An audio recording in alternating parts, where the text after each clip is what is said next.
Très tôt, nous avons suivi de près ce qui se passe en Catalogne, même avant qu'il y ait ce qui est vraiment le résultat des Indignados, c'est-à-dire les municipalités, notamment celle avec Ada Colau, qui est issue du mouvement sur le droit au logement et contre la corruption. Nous avons suivi de près ce phénomène inédit qu'il y a en Catalogne, qui est vu par la logique souvent française, uniformisatrice, centralisatrice, la République une et indivisible, fait que c'est souvent pris dans des préjugés sans en voir la nouveauté.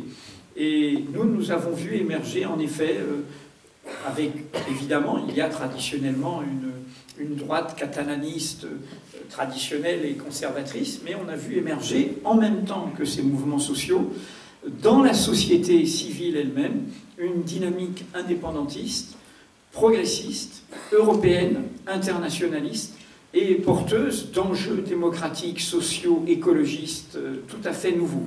Je rappelle juste qu'à Barcelone, cette année écoulée, qui a été pourtant si mise à l'épreuve avec les attentats, il y a eu 15 000 personnes dans la rue sur la question des réfugiés et des migrants. Ce qui n'y a pas eu le 10e au plan national dans notre pays. Et donc il y a un phénomène inédit dont on va voir la suite par rapport à l'ébranlement du conservatisme européen via des petites nations, via des dynamiques dans la société. C'était aussi en jeu, en parenthèse, dans ce qui se passait en Grande-Bretagne avec l'Écosse. Enfin bref, il y a quelque chose de nouveau devant nous qui rejoint un peu ce qu'on va se dire ce soir. Cette idée, on le sait tous, ceux qui sont installés au pouvoir pensent que le pouvoir est éternel et que la répétition du pouvoir est éternelle. Or, toute l'histoire dont nous allons parler est une histoire qui montre qu'il n'y a jamais d'éternité, qu'il y a toujours, il y a des moments d'immobilité, il y a des moments de régression, il y a des moments de déception, mais il y a toujours un moment d'évolution, des brèches nouvelles qui se créent. Alors avant d'introduire un peu cet objet bizarre, ce voyage dans le métron, ce voyage en terre d'espoir, je voulais dire d'abord combien je suis touché de faire ça ici à Lille, puisque je termine un peu à un moment par Lille. Vous savez que c'est évidemment ici qu'est né l'Internationale. Et je voudrais vous raconter cette histoire parce que c'est un peu la trame. C'est une trame où il y a comme une course relais. Vous connaissez, les paroles de l'Internationale sont d'Eugène Pottier. Eugène Pottier était un chansonnier, mais qui ne vivait pas de ça.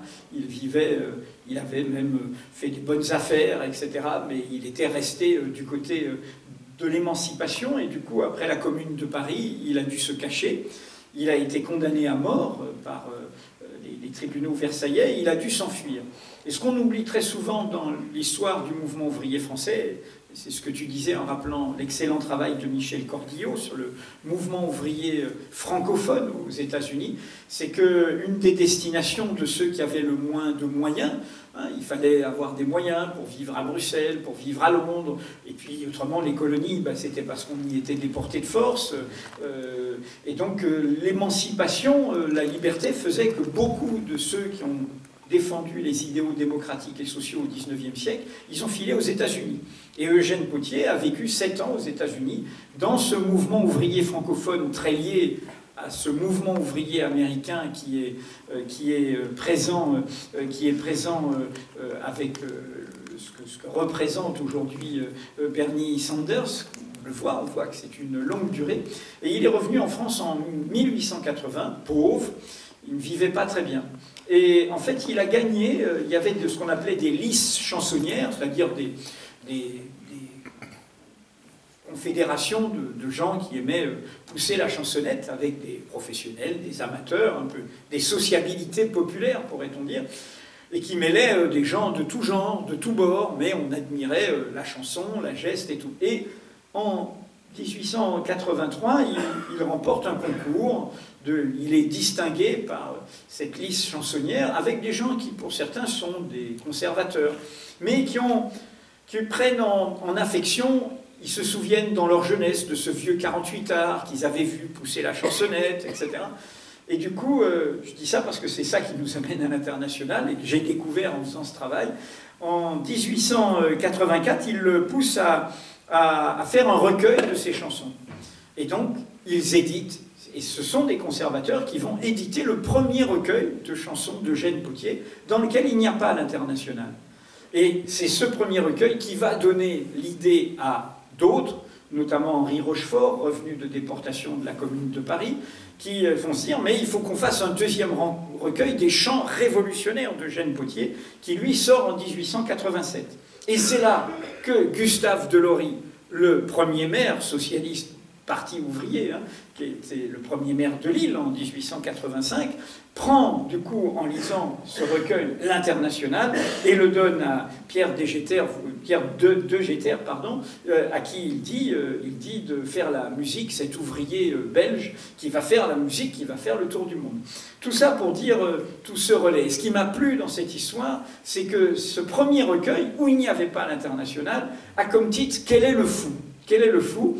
Et c'est une chanson totalement oubliée que vous découvrirez si vous voulez bien feuilleter le livre, qui est une chanson de Eugène Pottier, qui est sur le thème, elle est de 1849, la tristesse de la Deuxième République. Hein, il y a eu les journées de février 48, puis le juin 48, la répression des travailleurs par la République, les ouvriers, les prolétaires, les artisans.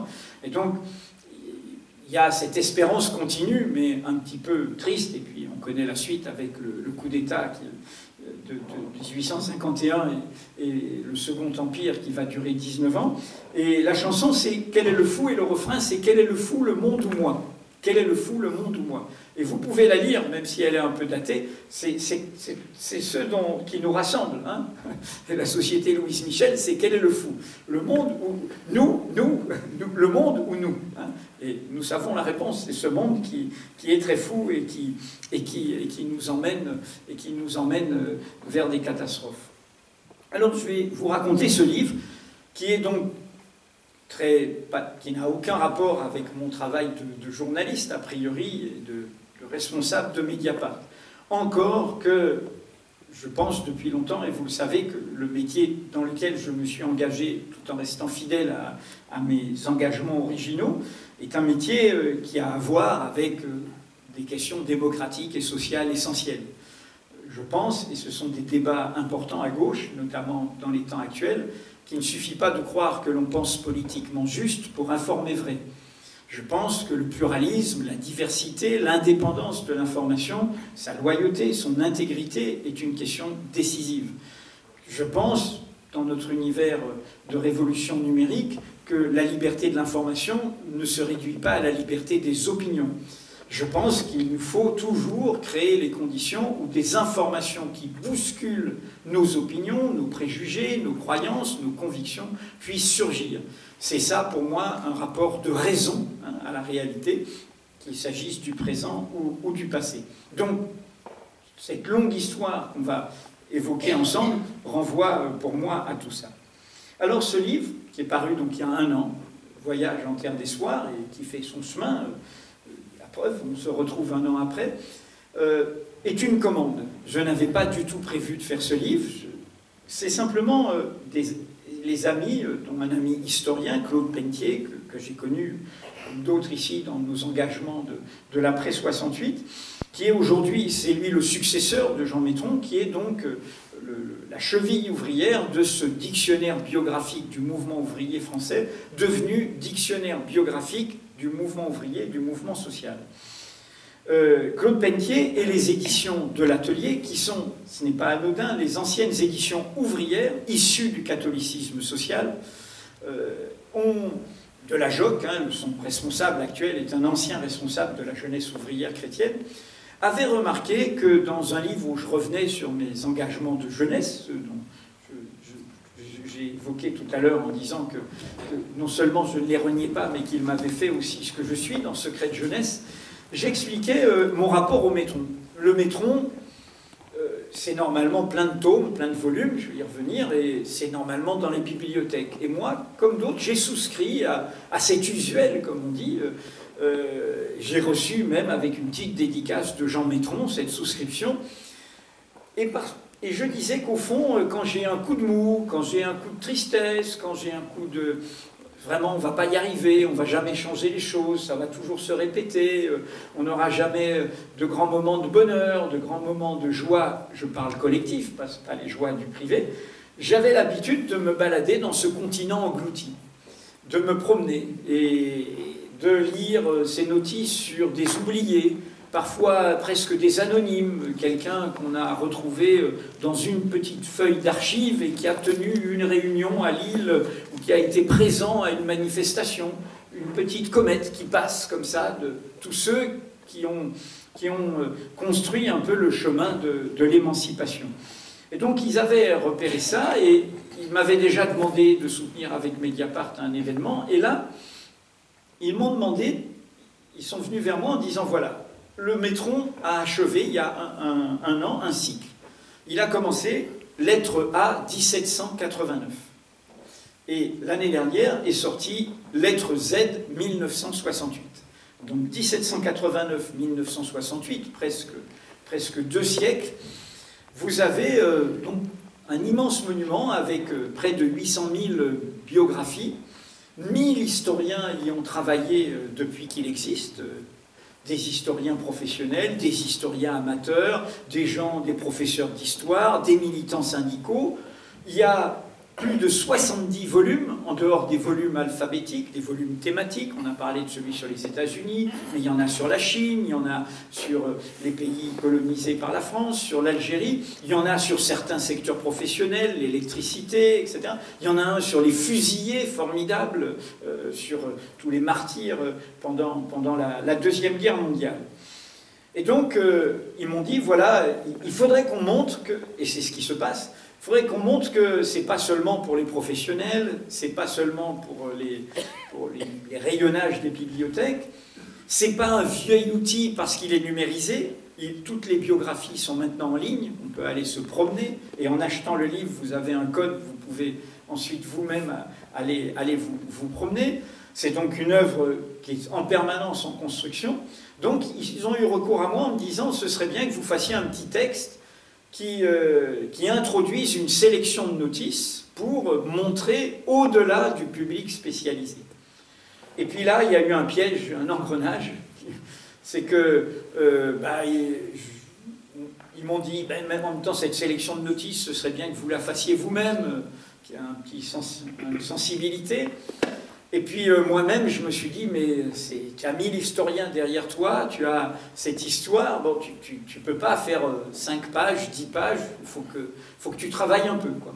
Donc c'est devenu ce livre un peu consistant, dont la première partie est un essai sur quelle histoire pratique et raconte le Métron, et puis la deuxième partie est une promenade subjective, et comme je le dis, il peut y en avoir plein d'autres, comme faisait Georges Perec, hein, l'écrivain, c'est La disparition, hein, ce roman où il n'y a pas la lettre E, hein, c'est un exploit. Donc je me suis, et l'Oulipo, l'ouvrage de littérature potentielle dont il était un des piliers, c'est la contrainte, hein, la contrainte. Donc je me suis fixé des contraintes pour ce voyage, à tout seigneur, tout honneur, pas moi, mais Mediapart. Je me suis dit, tu dois partir de Mediapart, qui est dans le faubourg Saint-Antoine, le quartier populaire de Paris. Et là où je gare mon Vélib chaque fois que je vais à Mediapart, je fais un petit signe au fantôme que vous voyez sur la couverture du livre, le député Alphonse Baudin, celui qui est mort en disant « Vous allez voir comment on meurt pour 25 francs par jour », qui est mort le 3 décembre 1851, sur la dernière barricade de résistance au coup d'État bonapartiste, césariste, du futur Napoléon III, lequel Baudin, sa figure, sera pareil, hein, le passage de témoin, c'est autour de lui que, sous l'Empire libéral, des journaux diront on va faire des banquets pour le monument à Baudin, puisqu'il est mort contre le pouvoir personnel, et puis de l'Escluse, qui sera une figure de la Commune de Paris, dans Le Réveil, et puis de fil en aiguille, ce sera un peu, cette mort inutile sera en fait un ralliement. Et Baudin est aujourd'hui au Panthéon avec des personnages autrement célèbres que lui. Et donc je suis parti de Mediapart, puis après de Sceaux à Gambade, hein, des liens, clin d'œil au poids du mitterrandisme sur la longue durée de la gauche de ces dernières décennies. C'est la Nièvre, puisque Jean Métron, son père, son grand-père étaient nivernais, et puis de la Nièvre, je passe à d'autres, puis ainsi de suite. Enfin, vous verrez. Et donc, il y a tout un chemin de notices, et il pourrait y en avoir encore une fois plein d'autres, et qui se termine par un vrai chemin de randonnée qui traverse les Pyrénées, celui par lequel Walter Benjamin, en 1940, a essayé de quitter la France, et comme vous savez peut-être, il s'est suicidé à Portbou, pensant qu'il allait être renvoyé en France. Et je dis Walter Benjamin, puisque cet intellectuel allemand anti-nazi éclaire beaucoup de ce que je dis dans la première partie, puisque c'est lui qui, dans ses thèses sur la philosophie de l'histoire, au moment où il était minuit dans le siècle, le stalinisme, le nazisme, a au fond eu des fulgurances qui nous aident aujourd'hui, sur le fait que l'histoire n'est jamais écrite, que l'histoire n'est pas linéaire, et sur le fait, et c'est le cœur de mon propos ce soir, sur le fait qu'il y a toujours un à-présent du passé, qu'il y a un présent du passé. Et au fond, ce livre qui est sorti il y a un an, vous pouvez le lire aujourd'hui comme un outil, comme un instrument de réflexion, car moi je ne suis qu'un passeur ici, ce n'est pas un livre personnel, j'essaye d'expliquer quelque chose, comme un outil pour essayer de réfléchir au dégagisme ambiant, qu'il soit macronien ou qu'il soit du côté des forces de l'émancipation. Cette idée qu'il faut faire table rase, cette idée qu'il faut tout reprendre à zéro, cette idée qu'il faut jeter par la fenêtre toutes les traditions politiques précédentes. Je pense, tout en ayant du respect évidemment pour tous ceux quel que soit leur chemin dans le pluralisme, qui sont du côté de l'émancipation, je pense que c'est une erreur. Je pense qu'on ne construit un futur que dans une relation à un passé présent. Mon introduction s'intitule « La victoire des vaincus ». Alors c'est des vaincus, tout ce continent de gens. C'est pas vaincu au sens où les vainqueurs parlent des vaincus. C'est de dire, prenons un exemple tout simple, Jaurès, ceux qui ont armé le bras de son assassin étaient les vainqueurs du moment. Ils basculent tous dans l'union sacrée, dans cette catastrophe qui va ouvrir la catastrophe européenne. Comme en Allemagne, les assassins de Rosa Luxembourg sont, en 1919, sont les vainqueurs du moment.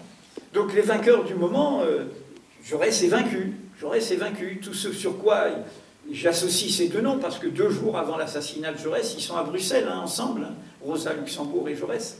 Une scène très poignante, c'est la dernière réunion de l'international pour essayer d'empêcher la guerre. Et il y a des gens de tous les pays.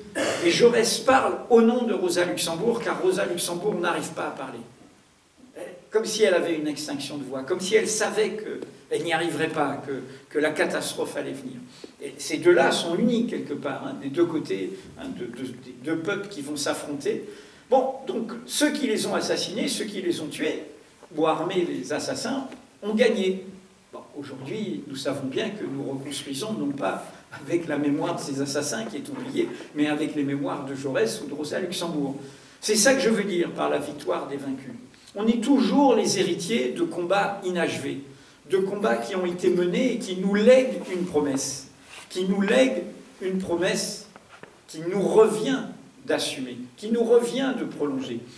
C'est sortir de ce point de vue de la logique cumulative des vainqueurs, l'obsession du pouvoir, l'obsession de gagner, l'obsession de durer au pouvoir, et avoir un autre rapport à la temporalité qui est beaucoup plus profondément du côté de la société.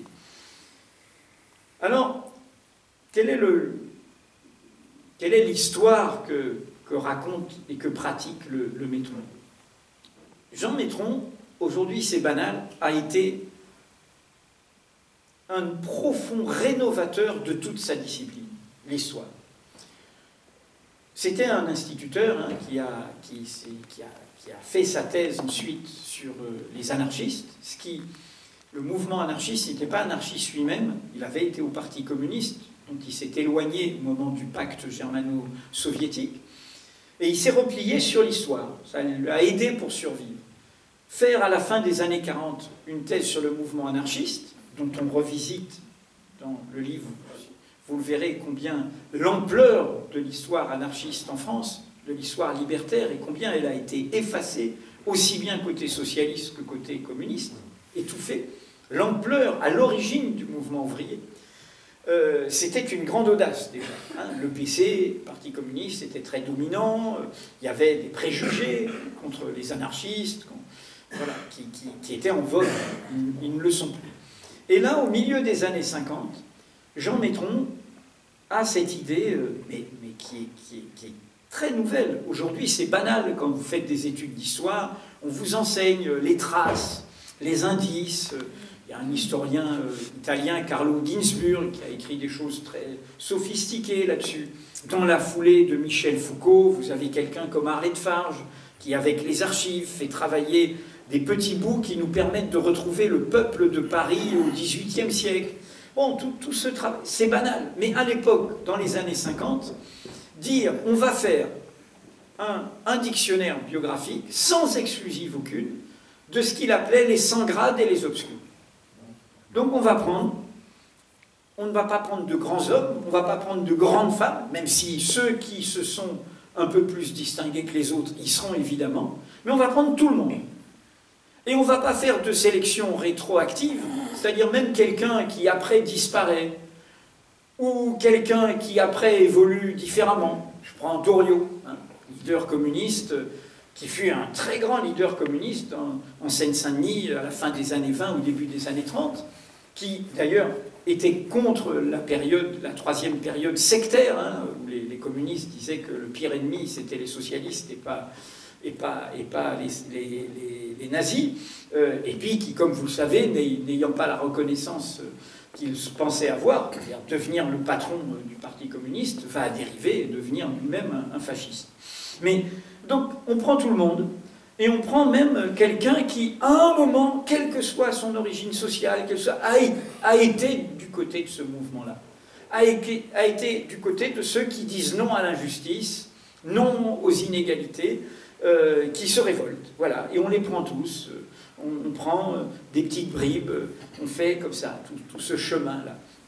Et il y a quelque chose de totalement émouvant, parce que, je dis, c'est une armée de petits fantômes, de fantômes au sens le plus chaleureux, amical. On a tous des petits fantômes amicaux qui nous accompagnent, des souvenirs, des figures comme ça, et qui revivent, là, qui revivent dans ce saut de l'ange, je vais y revenir, de ceux qui à un moment se dressent, s'élèvent, ne se résignent pas, ne s'accommodent pas. Et donc Maitron, premièrement, il fait ça, et ça c'est totalement fondateur. Deuxièmement, il fait une histoire, aujourd'hui quand on parle d'Internet, on parle du participatif, le lien Internet, vous en voyez. Il fait une histoire participative. Il ne fait pas une histoire académique d'en haut. Et il fait tout un réseau, je l'ai évoqué tout à l'heure, de gens qui vont collaborer à cette œuvre. Troisièmement, et c'était important dans les années 50, il fait une histoire non sectaire. C'est-à-dire qu'il fait travailler, y compris des historiens communistes à une époque, bien sûr, beaucoup d'historiens étaient communistes, voilà, mais des historiens trotskistes, des historiens traditionnels, des historiens de tout genre, quelle que soit leur sensibilité, peu importe, mais il fait travailler tout ce petit monde pour faire cette histoire-là. Et du coup, cette histoire-là est non seulement novatrice par rapport à la discipline, mais elle est novatrice par rapport à autre chose. Et ça, c'est en le travaillant et en étant depuis moi-même converti au numérique que je l'ai découvert. Parce que je me dis, cet objet imprimé, quand on se balade dedans, vous savez, vous lisez une notice, et une notice, il y a en gras d'autres noms. Ah tiens, mais celui-là, tiens, j'aimerais bien savoir ce qu'il est devenu. Puis on va d'une notice à l'autre. Et du coup, on trouve, en cherchant ce qu'on cherchait, on trouve autre chose. Et on est surpris. Et en fait, cette autre chose, c'est peut-être vraiment ce qu'on cherchait. Et ça a un nom, vous savez. C'est cet historien, Carlo Ginzburg, qui l'a théorisé. Et depuis, c'est théorisé par les théoriciens du numérique. Quand vous allez sur Wikipédia, quand vous ouvrez un moteur de recherche et que vous cherchez quelque chose. La sérendipité. Alors, la sérendipité, ça vient d'un conte oriental, repris par Voltaire dans Zadig, qui est les princes de Sérindipe, qui étaient, alors je le résume mal, mais au fond c'est les fils d'un prince oriental qui arrivent à imaginer quelque chose qu'ils n'ont pas vu à partir d'indices, hein, qu'on leur donne, et puis ils trouvent cette chose qu'ils ne connaissaient pas à partir d'indices. Et la sérendipité, c'est un peu ça, c'est-à-dire que vous vous baladez, et puis finalement vous faites des trouvailles qui font être, vous cherchez quelque chose, et en trouvant quelque chose, vous allez trouver autre chose, qui au fond va donner sens à toute votre recherche. Et là, il y a quelque chose de très très fort.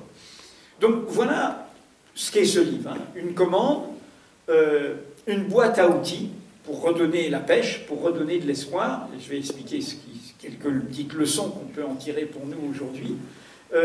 Cette idée qu'il y a toujours un à-présent du passé et qu'on ne construit pas... Je suis de ceux qui pensent... Alors, dans l'international, quand il dit du passé, faut une table rase, il parlait du vieux monde. Mais je pense que c'est un vers stupide, hein, c'est-à-dire qu'on ne fait pas table rase du passé, et au contraire, je pense que les dominés, les opprimés, les exploités ont besoin de ce passé-là, de ce passé humain, contre un passé antiquaire. C'est une formule de Friedrich Nietzsche, c'est-à-dire le passé antiquaire, c'est le passé des monuments, c'est le passé des vainqueurs, c'est le passé qui est installé, c'est le passé qui écrase, le passé des grands hommes, le passé qui est sous vitrine, le passé qui est édifiant.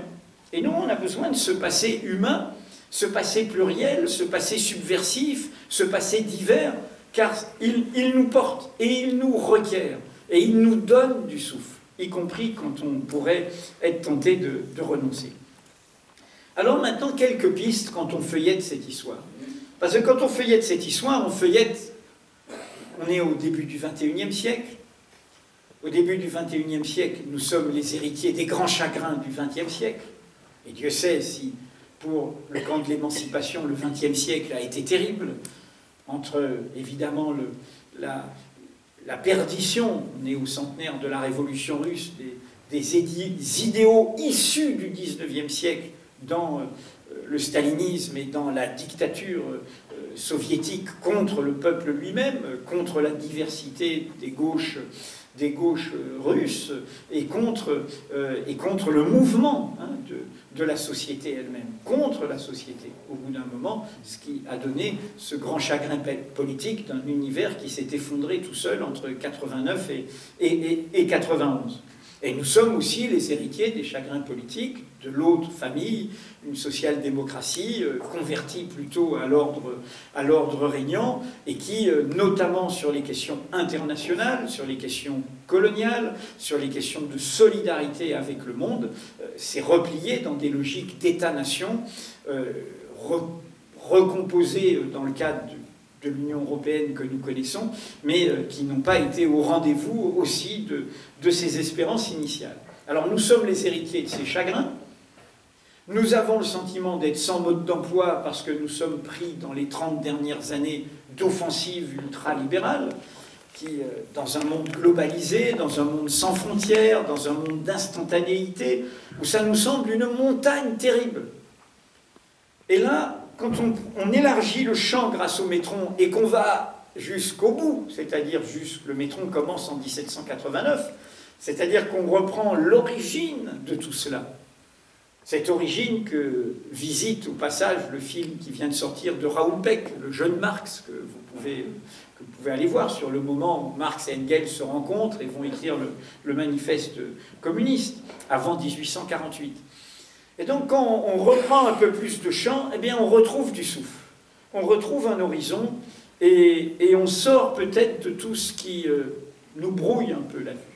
Alors, dans mon introduction, je propose, c'est au débat, hein, c'est au débat, je propose 5 enseignements de ce voyage, hein, 5 évidences pour moi, qui ne m'appartiennent pas qu'à moi. Il y a d'autres historiennes qui récemment ont revisité beaucoup, Michel Rioux-Sarcey notamment, ce 19e siècle, cette origine de ce qu'on appelait les démosoques ou les marianeux. Comment, au début, avant même qu'on parle de mouvement ouvrier, de mouvement socialiste, de parti communiste, il y a eu cette imbrication de l'exigence démocratique et sociale. Et d'une exigence démocratique et sociale sans frontières. Alors, premier point, le moteur de l'égalité. Pour moi, toutes ces vies, quelles que soient après, elles se bureaucratisent, elles renoncent, elles ceci, elles cela, elles ont comme point de départ, comme moteur d'indignation, comme moteur de l'engagement, ce point premier qu'on doit toujours rappeler. Nous naissons libres et égaux en droit. Cette promesse qui est dans la Déclaration universelle, la première déclaration des droits de l'homme, et je rappelle que la Déclaration universelle y rajoute égaux en droit et en dignité, ce qui n'est pas neutre. Et donc cette promesse-là est une promesse qui est explosive et qui le sera toujours, si nous y sommes fidèles. Elle veut dire que sans distinction d'origine, sans distinction de condition, sans distinction de sexe ou de genre, sans distinction d'apparence, sans distinction de croyance, sans distinction de culture, j'ai le droit d'avoir des droits. J'ai le droit de m'en mêler, j'ai le droit de défendre des droits, j'ai le droit d'inventer des droits, j'ai le droit de conquérir des droits. C'est une machine à en permanence créer du mouvement, à en permanence créer de nouveaux champs de l'émancipation. Et c'est cela le moteur initial. Et ce moteur initial de l'égalité, et qui se heurtera toujours à des tentations de confiscation, tentations oligarchiques ou avant-gardistes. Parce que je sais mieux que vous ce qui est bon pour vous, parce que j'ai le diplôme, parce que j'ai la fortune, parce que j'ai l'origine, et puis je suis au-dessus de vous. Et il y aura toujours un affrontement premier, quelles que soient les circonstances, quelles que soient les nations, quels que soient les lieux, autour de cette question. Cette promesse-là, il faut revisiter ce que cette promesse à échelle d'humanité, donc sur une très longue durée, nous en sommes les héritiers sur une toute petite durée. Jusqu'à ce qu'elle soit formulée, nous sommes prisonniers de la communauté de naissance. Nous sommes prisonniers de la lignée. Nous sommes prisonniers de la commune, de l'espace. Nous ne bougeons pas. Donc, il y a quelque chose qui et qui est le début de notre modernité, qui, en accompagnant les révolutions industrielles, la première, c'est ici que ça se passe, celle de la machine à vapeur, la deuxième, celle de l'électricité, aujourd'hui le numérique, il y a là quelque chose qui dévisse totalement, qui met en mouvement. Et vous voyez bien qu'en soulignant ça, je dis combien toutes ces régressions qu'on entend dans tous nos pays ces dernières années, autour des questions identitaires, sont le cheval de Troie des inégalitaires, de ceux qui pensent que nous ne naissons pas libres et égaux en droit, que nous naissons inégaux, que des nations sont supérieures à d'autres, que des cultures sont supérieures à d'autres, que des sexes sont supérieurs à d'autres, que des religions sont supérieures à d'autres. Et ils sortent cette idée de l'identité pour affronter cela, affronter cette machine émancipatrice de l'égalité, qui, comme je l'ai défini tout à l'heure, n'est pas, et c'est pour ça qu'ils essayent une novlangue égalitarisme, elle ne dit pas on est tous pareils, elle dit au contraire, nous faisons force de nos différences, différences de sexe, différences d'origine, différences de conditions, mais nous avons des droits, et nous avons des droits à conquérir, nous faisons un lien entre le je et le nous. Et il y a quelque chose d'essentiel, y compris une façon de faire de la politique à la première personne, comme le raconte le film sur le mouvement ACT UP, sur le sida, que vous avez peut-être vu, 120 battements par minute. Hein, c'est-à-dire que je fais de la politique aussi avec ce que je suis, et je construis du nous avec ce que je suis. Ce qui m'amène à mon deuxième point. Quand on voit ce point de départ, hein, voilà, du refus des inégalités supposées naturelles, et au contraire de les mettre en cause, eh bien, il y a un phénomène dans toutes les vies que j'ai visitées. Quand vous les regardez, qu'est-ce que vous voyez? Et pour moi, c'est comme un synonyme de l'émancipation. L'émancipation, c'est le déplacement. On bouge. On n'est pas assigné à résidence. On fait des rencontres. On bouge de son lieu, ou en étant dans son lieu, on fait des rencontres et on bouge dans sa tête. On fait des rencontres qui vous font découvrir de nouvelles questions, de nouvelles langues, de nouvelles cultures, de nouveaux horizons. On bouge au sens le plus profond du terme.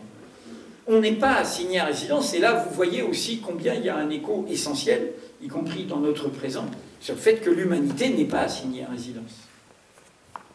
Et qu'il y a, ne l'oubliez jamais, une très profonde injustice qui est celle du lieu de naissance. Moi, je ne choisis pas mon lieu de naissance.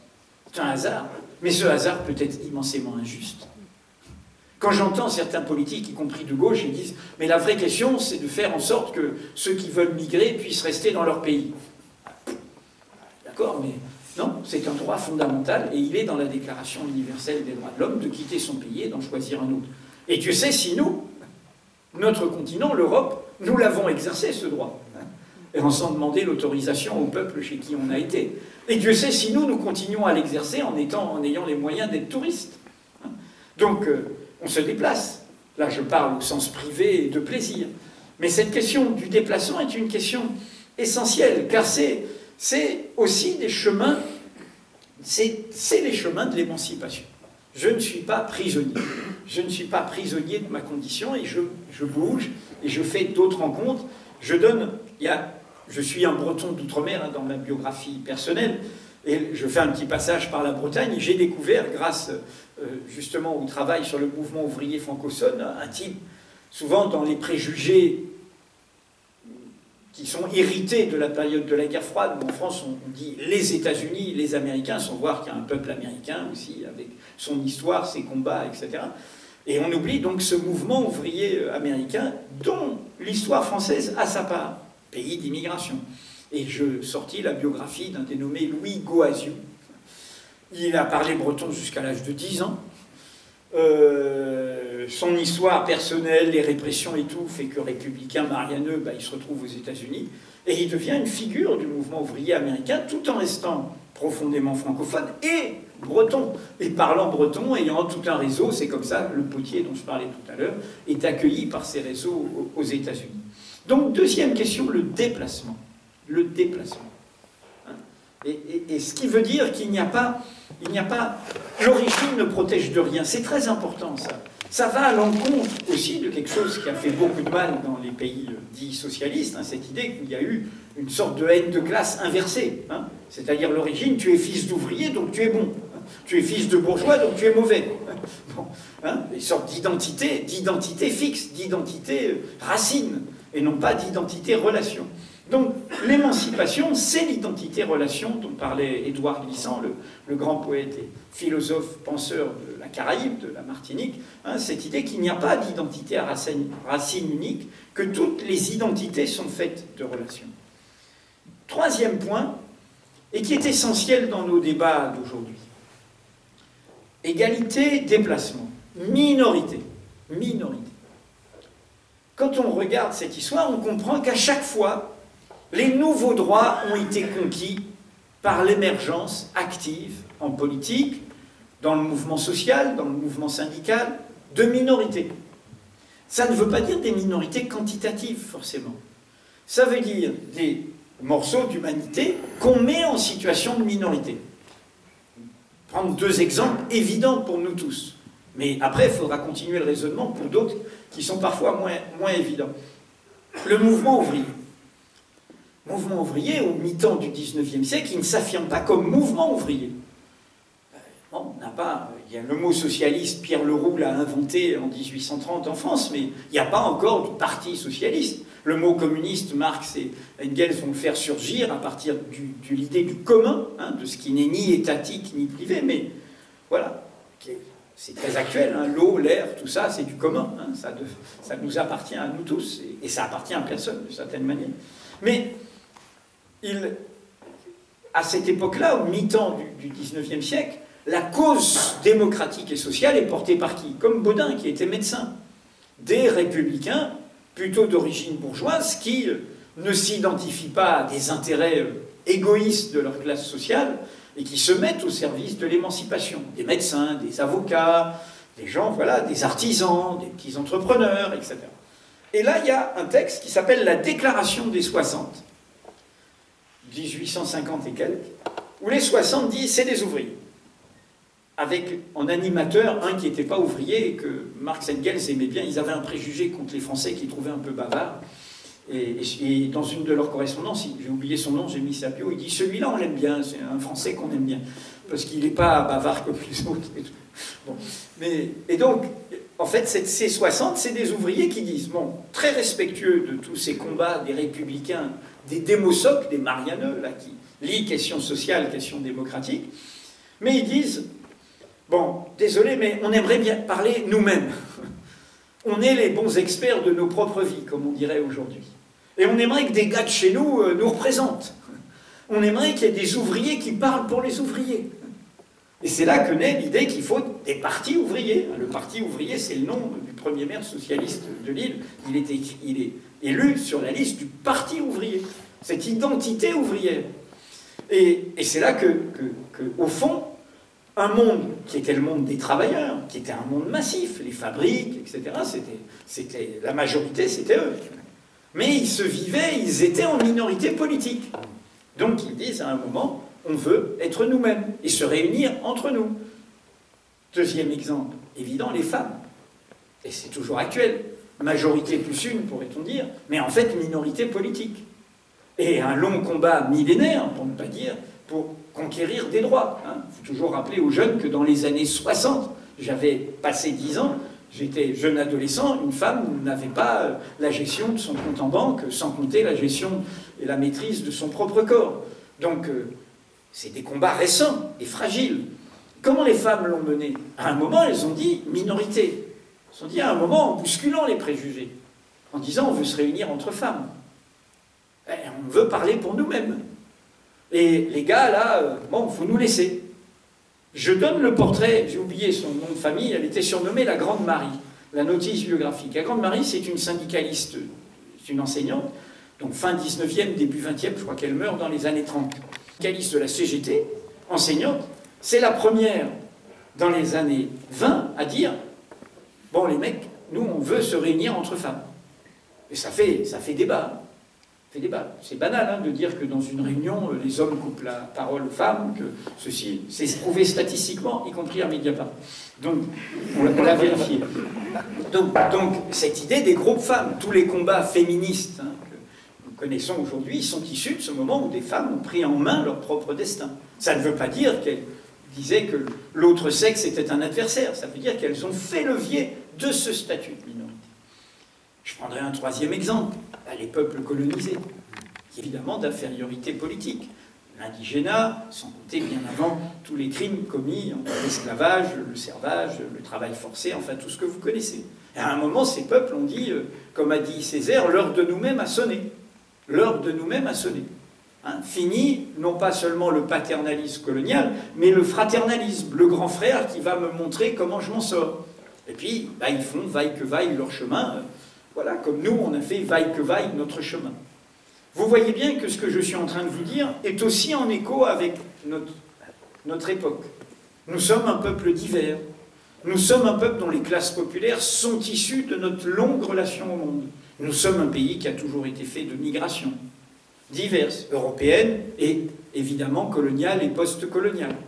Et donc la jeunesse de notre peuple issu de cette histoire, qui, à force d'être discriminé à raison de son origine, à raison de son apparence, à raison de sa couleur de peau, à raison de sa croyance ou de sa culture, à un moment, elle dit on est racisé. Et on veut se réunir entre nous pour vivre nos problèmes, pour discuter de nos problèmes. Et elle fait levier sur le fait, bon, vous pouvez défendre des droits, mais si vous ne défendez pas ceux à qui ces droits sont déniés, je rappelle que dans la dernière loi qui va être votée demain solennellement, la loi antiterroriste, le contrôle au faciès est étendu. Il est statistiquement prouvé dans notre pays, dans cet acte de police ordinaire, non justifié, sans récépissé, sans contrainte sur les forces de l'ordre pour justifier cet acte, qu'aujourd'hui, quand vous avez l'air d'un jeune, bandana ou tout ce que vous voulez, quand vous avez la peau basanée, quand vous avez l'air, entre guillemets, d'un musulman, eh bien, vous êtes contrôlé entre 11 et 7 fois plus. C'est une étude du CNRS, du Centre National de la Recherche Scientifique, faite dans le métro parisien. Eh bien, vous êtes contrôlé, c'est-à-dire que vous êtes arrêté alors que votre copain, qui n'a pas cette allure, lui, ne l'est pas. Et donc, il y a un rapport de discrimination objective, ordinaire, pour des jeunes qui vont au concert, qui se baladent, qui vont boire des pots, etc. Et c'est une banalité dans notre société dont nous ne nous préoccupons pas assez. Il est normal, et souvent ce sont des jeunes femmes qui disent à un moment, ben, on se prend en main, on s'organise, et on vous pose un agenda à nous, en reprenant des thématiques très popularisées aux États-Unis, notamment autour d'Angela Davis et d'autres, des causes communes où on prend tout, on prend...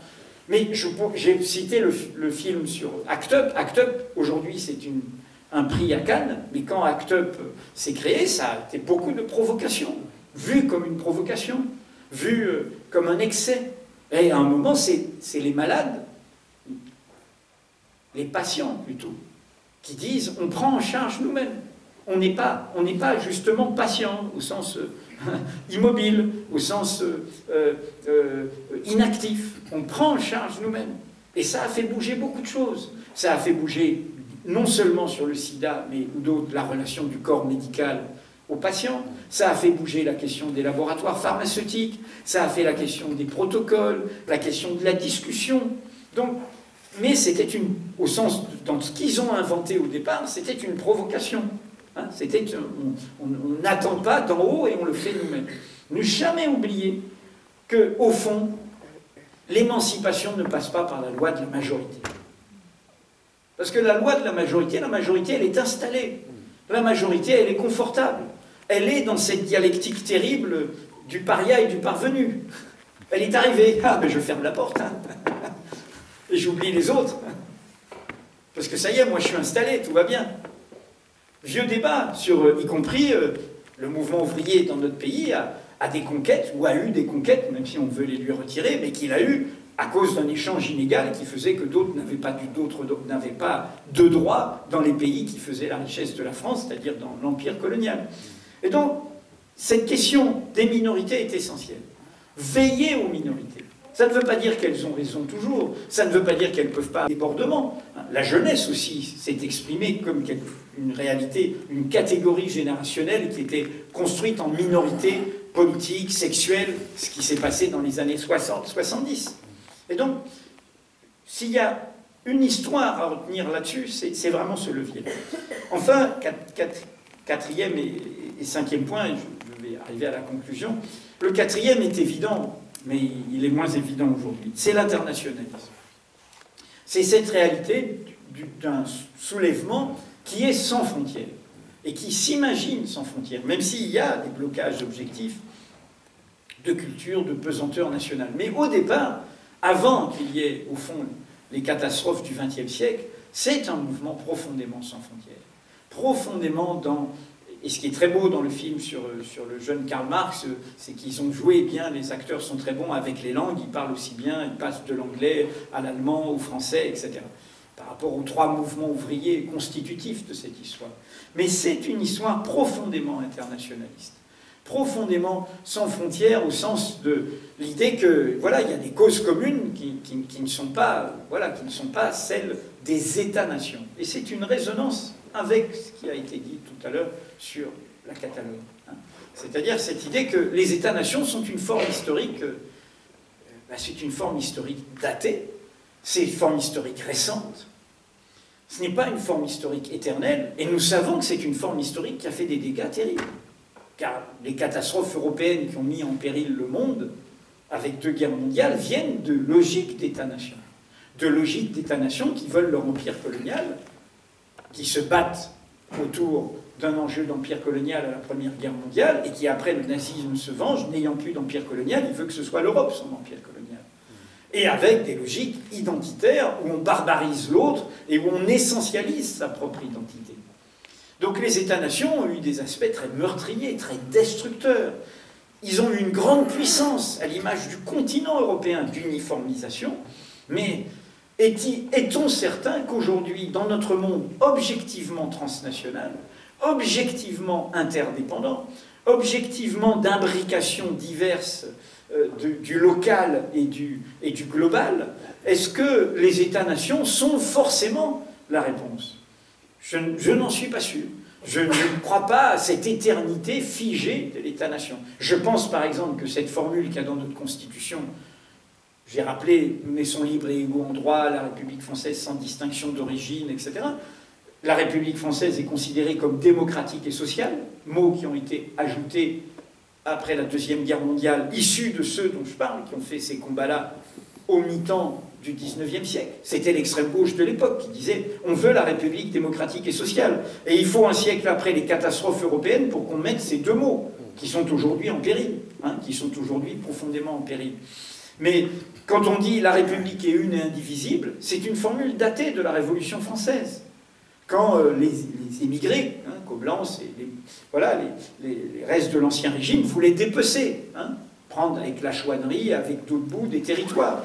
À une époque où la France, Nice de M. Estrosi, qui en rajouterait dans l'identité française, n'était pas française, la Savoie n'était pas française, et la Martinique où j'ai grandi, elle l'était depuis le début du XVIIe siècle. Donc on peut, voilà, d'où sont issus beaucoup de jeunes qui aujourd'hui se font discriminer dans nos rues. Donc on pourrait rappeler ça. Rappeler quoi? Ben que la France, elle n'est pas, objectivement aujourd'hui, elle n'est pas une et indivisible. Elle est une et multiculturelle. Parce que ce une et indivisible est utilisé comme un crucifix face au diable par des croyants pour dire communautarisme dès que vous parlez de la diversité du peuple. Et non, la diversité, c'est une réalité, il vaut mieux la reconnaître plutôt que la chasser. Du coup, ça crée quoi? Du ressentiment, ça crée de l'aigreur, ça crée des blessures, et ça crée des jeunesses sans espoir qui, y compris, peuvent rencontrer des idéologies totalitaires et meurtrières. Le dernier point, et je conclurai là-dessus, c'est cette idée que, j'ai déjà débordé de 10 minutes ce que je devais dire, c'est cette idée qui est pour moi très actuelle dans nos débats actuels, dans les débats d'aujourd'hui. Qu'est-ce que c'est la gauche? Est-ce que la gauche, c'est l'obsession du pouvoir, l'obsession stratégique de la conquête du pouvoir, ou est-ce que la défense de la société? Même si, un jour ou l'autre, on se retrouve gouvernant. Quelle est la jauge? Est-ce que c'est gouverner, ou est-ce que c'est défendre la société? Et vous devinez qu'en posant la question, je dis, pour moi, la vraie question, c'est de créer un rapport de force dans la société. D'où peuvent naître des changements de pouvoir, des changements de gouvernement. Mais si ces changements de gouvernement ont lieu sans qu'il y ait de mobilisation de la société, sans qu'il y ait d'auto-organisation de la société, sans qu'il y ait de construction de rapports de force dans la société, le chagrin politique est au bout. Que ce soit en Russie soviétique, que ce soit en Cuba castriste, que ce soit en France mitterrandienne après 81. Je prends des variantes très différentes. Hein. C'est-à-dire que, pour moi, être du côté de l'émancipation, c'est d'abord s'assurer que la société s'auto-organise, que la société se prenne en charge, que la société construise ses logiques des luttes communes. Le raccourci électoral, le raccourci de la conquête du pouvoir entraîne à déserter cela. Et pour moi, toute tendance confondue, c'est le bilan, y compris dans la débâcle et la tristesse qui pourrait concerner ceux qui ont accompagné le Parti socialiste ces dernières années, c'est le bilan de ce qui s'est joué dans ce pays depuis les années 80. C'est-à-dire que la société, progressivement, s'est démobilisée. Nous l'avons laissé se démobiliser. Avec l'idée qui va être candidat à la présidentielle, quelles alliances pour la présidentielle, et après les législatives, etc. Nous sommes un pays où 8% seulement des salariés sont syndiqués. Alors que là, si on parle du mouvement ouvrier et du mouvement social, eh bien, je veux bien entendre toutes sortes de théoriciens abstraits, mais la première question, c'est qu'est-ce que tu fais dans ton travail? Qu'est-ce que tu fais là où tu travailles avec d'autres? Comment tu construis un rapport de force avec d'autres? Pour ma part, j'ai toujours été syndiqué. Aujourd'hui, je paye ma cotisation directement à la centrale syndicale pour que la CGT n'ait pas l'air d'un syndicat patronal à Mediapart. Mais voilà, c'est notre première responsabilité. Mais on peut prendre d'autres exemples.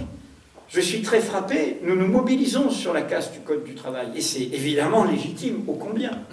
Mais nous nous mobilisons pas au même moment sur des événements qui font partie de tout ce détricotage, et qui font partie de cette hégémonie culturelle, idéologique, qui va de pair avec cette casse du travail. Je pense évidemment à la question des libertés et à la question des migrants. Je pense profondément, et c'est ce que je disais en évoquant l'internationalisme, que la leçon de toute cette histoire, c'est que si on n'est pas capable d'être au rendez-vous de nos idéaux au lointain, nous ne serons pas capables de les défendre au plus près, au prochain. Le lointain est un chemin vers le prochain. C'est en allant vers l'autre, différent en bougeant dans ce déplacement que je vais me découvrir moi-même. Et donc, si nous ne sommes pas au rendez-vous des questions de solidarité, des questions d'hospitalité, des questions de liberté fondamentale, qui sont mises en cause, là, jamais on a eu une telle régression sur le droit de manifestation, sur la liberté d'expression, sur la diversité des idées. Eh bien, si nous ne sommes pas au rendez-vous, pourquoi? Parce que nous disons, je parle dans notre majorité, nous disons nous ne sommes pas concernés. Les migrants, c'est pas nous. Le musulman, c'est pas nous. Et donc, nous ne veillons pas à cela. Je prends un exemple dans la loi qui sera adoptée demain. Le Sénat, dans sa grande sagesse, avait enlevé ça. Et prévu d'élargir la possibilité administrative, donc pas de juge, un directeur de cabinet, un secrétaire général de préfecture, un préfet, un chef de service. Nous savons, dans l'histoire française, c'est les brigades spéciales qui faisaient le boulot, ce n'était pas la Gestapo, c'était la police de la Troisième République. Donc ce qu'on laisse faire là, un jour ou l'autre, peut avoir des catastrophes. Et donc, voilà, dans les lieux de culte musulmans, évidemment, c'est les lieux de culte musulmans qui sont visés, peut y avoir de la propagande, des appels à la haine. Donc, il y avait une formulation, encore une fois, pas de contradictoire, c'est le préfet qui décide. Donc il a une idéologie parfois, le préfet. Le directeur de cabinet aussi. Après tout, il y a des énarques un peu partout, et ce n'est pas une garantie de souci de l'émancipation, même s'il y a des énarques progressistes, j'espère. Bon. Et donc, dans le projet du gouvernement, le Sénat l'avait supprimé, il y avait l'idée qu'on pouvait fermer un lieu de culte. Donc il y avait aussi des phrases, des appels à la haine, des choses un peu plus précises. Mais il était dit si des idées et des théories pouvant être en relation avec le terrorisme étaient diffusées. Des théories, attendez, c'est quoi une idée? Vous voyez, l'appréciation est totalement subjective. Si Marine Le Pen, voire d'autres, voire Manuel Valls, revient au pouvoir demain, Mediapart, pour eux, est islamo-gauchiste aux mains des frères musulmans.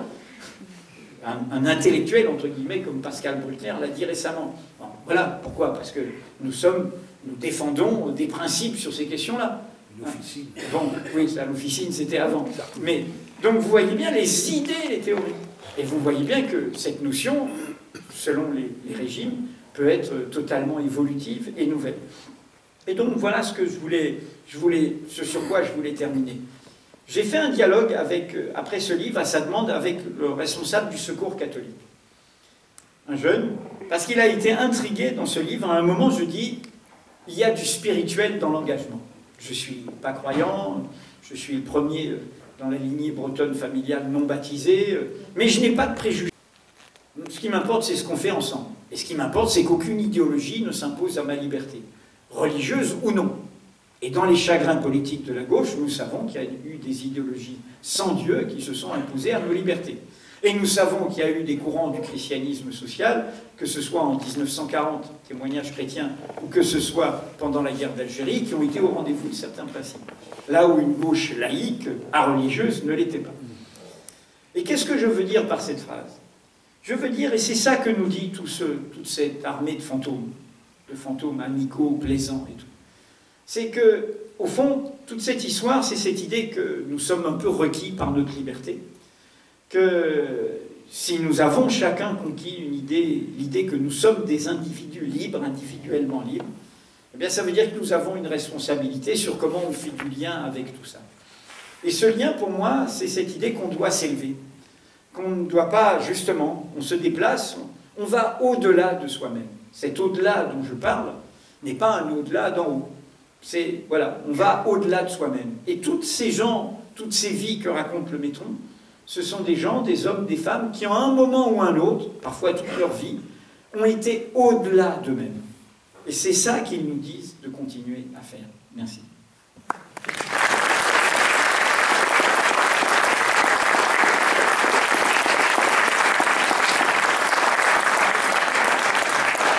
Évidemment, la plus longue question coloniale en Europe, ça a été la question irlandaise, n'oubliez jamais, avec une violence inouïe quand même, terrible, et c'est tout récent, hein, c'est tout récent, c'est nos générations qui avons vu une paix se faire en Irlande.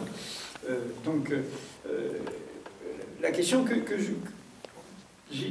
je pose, d'abord, il y a une vraie conviction, et que ce sont des débats qui traversent la gauche en France aujourd'hui, on sent bien qu'il y a évidemment un sentiment d'impuissance par rapport à une Union européenne qui marche sur la tête, qui est donc totalement au service de logiques marchandes et financières, et que tout cela s'est profondément accéléré avec l'autonomie de la Banque centrale, hein, le fait que c'est une banque centrale sans que le pouvoir politique au niveau européen ait du poids face à elle, et on l'a vu dans la crise de 88 où on est arrivé à cette aberration où la Banque centrale ne pouvait pas prêter à des États. Les États ne peuvent pas emprunter à la Banque centrale.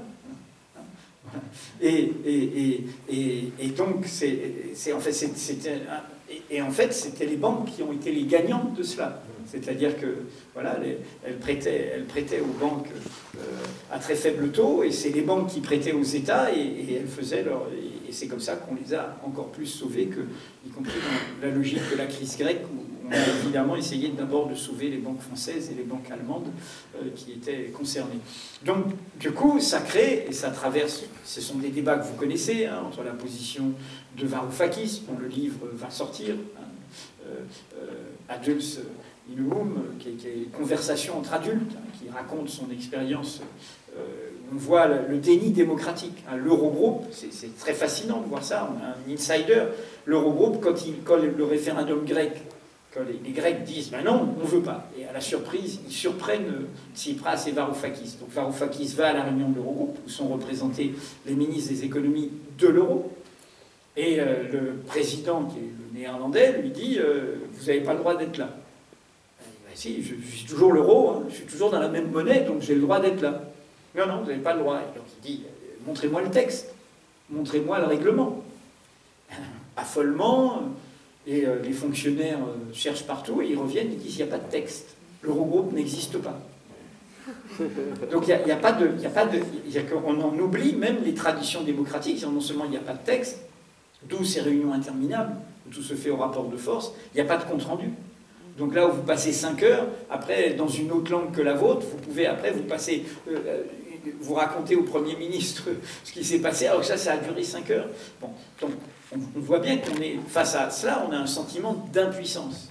Et donc je reviens sur le débat. Varoufakis a créé Diem, c'est-à-dire un mouvement Diem 25, qui est un mouvement comment on peut faire une brèche européenne. Thomas Piketty a fait cette proposition de traité pour la démocratisation de l'Europe. Et à l'inverse, il y a une partie qui disent il faut sortir de cette Europe. Y compris une partie de ceux qui ont quitté Syriza, Zoé Constantopoulou, l'ancienne présidente du Parlement, disent voilà, c'est une machine à nous opprimer, donc il faut en sortir. Moi, je ne suis pas de cette sensibilité-là. Je pense que dans un monde interdépendant, nous devons... je pense en clair... Non, je n'ai pas une position, comment dire, comme si c'était mal en soi. Je dis juste qu'aujourd'hui, des logiques de repli national, vu tout le rapport de force d'hégémonie des courants de droite ou d'extrême droite ou de droite extrême sur ces questions nationales, construits depuis plusieurs décennies, dans ce cas-là, c'est eux qui l'emporteront. C'est eux qui l'emporteront. Hein, c'est eux qui ont le rapport de force au plus profond du pays, hein, aujourd'hui. Et donc, on le voit bien par le fait que dans notre société, sur les questions, encore une fois, de xénophobie, de racisme, de discrimination, d'accueil de l'autre, regardez la réaction de la société allemande, regardez la réaction de la société française, regardez les mobilisations en Espagne et regardez chez nous. Et donc, je pense... D'abord, dans un sens de réalisme politique, au-delà de mes convictions internationalistes, je pense que ce repli ne serait pas une bonne chose. Et je pose la question, pour reprendre l'image d'Édouard Glissant, qui parlait de l'identité-relation, qui opposait l'image, et depuis comment nous avons fait notre richesse en nous projetant sur le monde, hein, par la colonisation, par l'esclavage, par le commerce triangulaire. Et il opposait la puissance du continent, hein, cette puissance continentale, et lui il opposait un imaginaire qui est l'imaginaire de l'archipel, qui est l'imaginaire du lien, hein, voilà, de la relation entre différents univers où on est au plus près, où on est au plus près de la société, on est au plus près de ces luttes. Ça me frappe. Bon, moi pour Mediapart, je suis beaucoup invité à tourner. Quand vous faites l'été, vous allez en Bretagne, vous voyez cette réalité-là.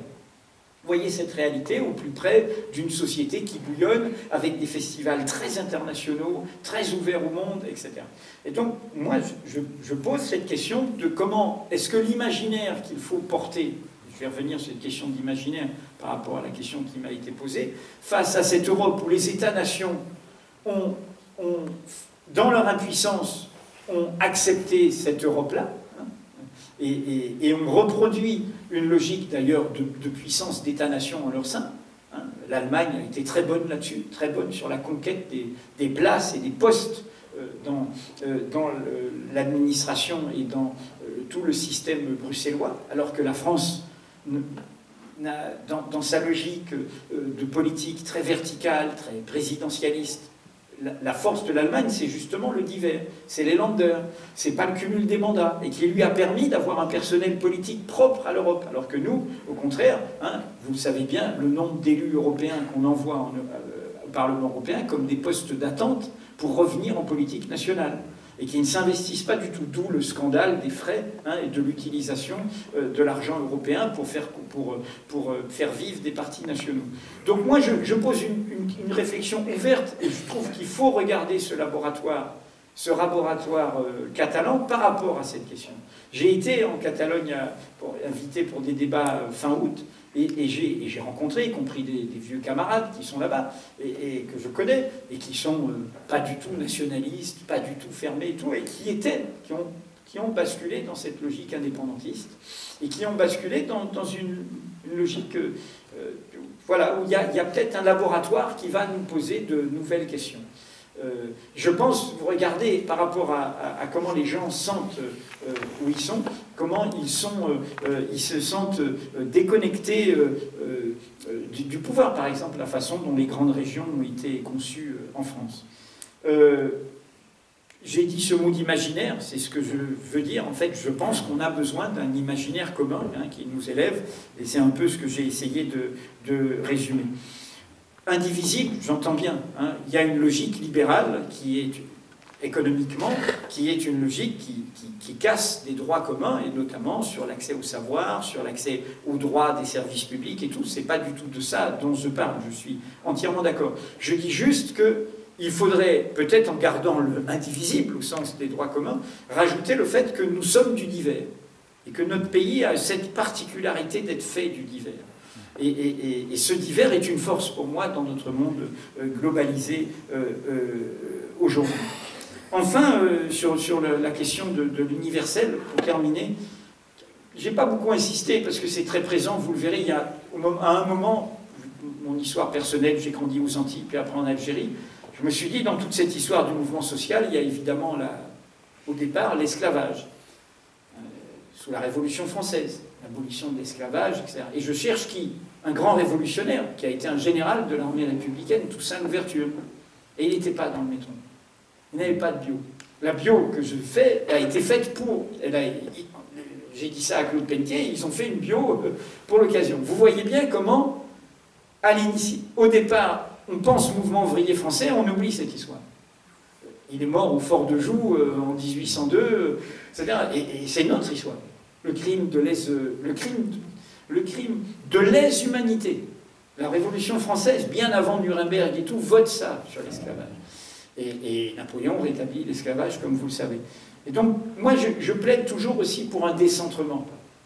Je pense, et c'est tout notre problème aujourd'hui, nous sommes devant un monde global, il n'y a pas d'internationalisme sans international. Il n'y a pas de réponse globale à tout cela sans discussion entre gens d'horizons différents.